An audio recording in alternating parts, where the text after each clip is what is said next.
মহাকাশ নিয়ে সবারই জল্পনা কল্পনার শেষ নেই। সেখানে কিভাবে মহাকাশচারীরা থাকেন, কি কি খাবার খান, কিভাবে রান্না করেন তা নিয়েও অনেকে গুগলে সার্চ করে থাকেন। আসলে মহাকাশ স্টেশনে রান্না করতে হয় না, পৃথিবী থেকেই তাদেরকে পর্যাপ্ত পরিমাণে খাবার দিয়ে দেওয়া হয়। তবে জানেন কি, মহাকাশে কিন্তু অনেক খাবার নেওয়া নিষিদ্ধ। মহাকাশে থাকার সময় অনেক জিনিসই খেতে পারেন না মহাকাশচারীরা। এর মধ্যে আছে রুটি, বিস্কিট, চিনি ও লবণ। সেখানে রুটি খাওয়া একেবারেই নিষিদ্ধ, কারণ রুটি মহাকাশ স্টেশনে বায়ুমণ্ডলে ভাসতে শুরু করে এবং এর টুকরো মহাকাশচারীদের চোখে ঢুকে গিয়ে কোনো ক্ষতি করতে পারে। মহাকাশচারীদের প্রয়োজনীয় পুষ্টি এবং মহাকাশের মাইক্রোগ্র্যাভিটি এই দুইয়ের বিষয় মাথায় রেখেই নাসার স্পেস খাবার তৈরি করা হয়। খাবার নির্বাচন এবং প্যাকেজিং দুটোর উপরেই কঠোর নজর দেওয়া হয়। নিশ্চিত করা হয় যাতে মহাকাশ মিশনের সময় এই খাবার নিরাপদ, সুস্বাদু এবং একই সঙ্গে যাতে পুষ্টিগুণ বজায় থাকে সেই বিষয়টি। এমনকি কুকিজ বা বিস্কিট এবং টোস্টের মতো খাবার মহাকাশে নিয়ে যাওয়া সম্পূর্ণরূপেই নিষিদ্ধ, কারণ এই সব খাবারের টুকরো মহাকাশে ভাসতে শুরু করে। এই সব খাবার চিবিয়ে গেলার সময় তা মহাকাশচারীদের গলায় আটকে যেতে পারে। এছাড়া মহাকাশে যে কোনো রকমের কোল্ড ড্রিঙ্কস নিয়ে যাওয়াও নিষিদ্ধ। মহাকাশে তাজা দুধও নিয়ে যাওয়া যায় না।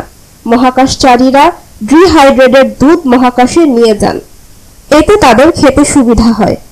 1960 সাল থেকে আন্তর্জাতিক মহাকাশ মিশনের প্রধান হয়ে উঠেছে ডিহাইড্রেট দুধ।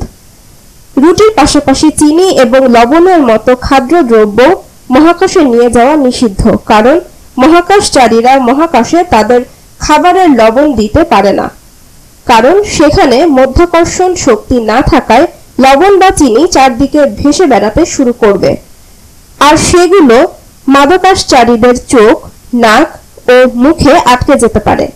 ফলে সেখানে চিনি, লবণ, গোলমরিচ ছাড়া খাবার খেতে হয় মহাকাশচারীদের।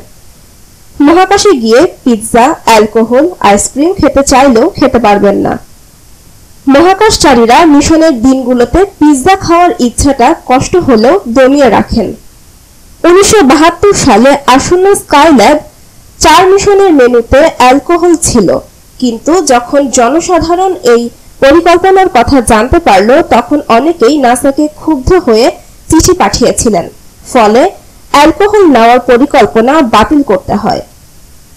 বিজ্ঞানী এবং মহাকাশচারী এডওয়ার্ড জি গিবসন বলেন, মহাকাশচারীরা বিশুদ্ধতার একটি রূপ প্রতিনিধিত্ব করে, তাই অ্যালকোহল তাদের থেকে সরিয়ে রাখাই ভালো। তবে আন্তর্জাতিক মহাকাশ স্টেশনের মেনুতে থাকে শাকসবজি, ফল, মিষ্টি জাতীয় খাবার। এছাড়াও 100-এরও বেশি ধরনের খাবার থাকে। প্রতিটি মহাকাশ মিশনের আলাদা আলাদা মেনু হয়, আর সেই মিশন শুরু হওয়ার আগেই মহাকাশচারীদের খাবার তালিকা তৈরি হয়ে যায়। অনেক দিন মহাকাশে থাকার জন্য খাবার নষ্ট হয়ে যেতে পারে।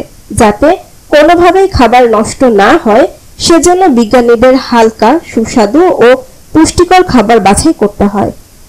মহাকাশচারীদের খাবার প্রায়ই ডিহাইড্রেট এবং ভ্যাকুয়াম সিল্ড পাউচে প্যাকেট করা হয়। খাবারে থাকে স্যান্ডউইচ বা রিহাইড্রেটেবল স্যুপ। কেচাপ এবং সর্ষের মতো মশলা মাইক্রোগ্র্যাভিটিতে ভাসতে থাকে, তাই এগুলো বিশেষ ধরনের প্যাকেটে পাওয়া যায়। ডিনারে ফ্রিজে রাখা শুকনো করা মাংসের স্টু, চিকেন কারি বা পাস্তা খান মহাকাশচারীরা। মেনুতে থাকে পুডিং বা ফল।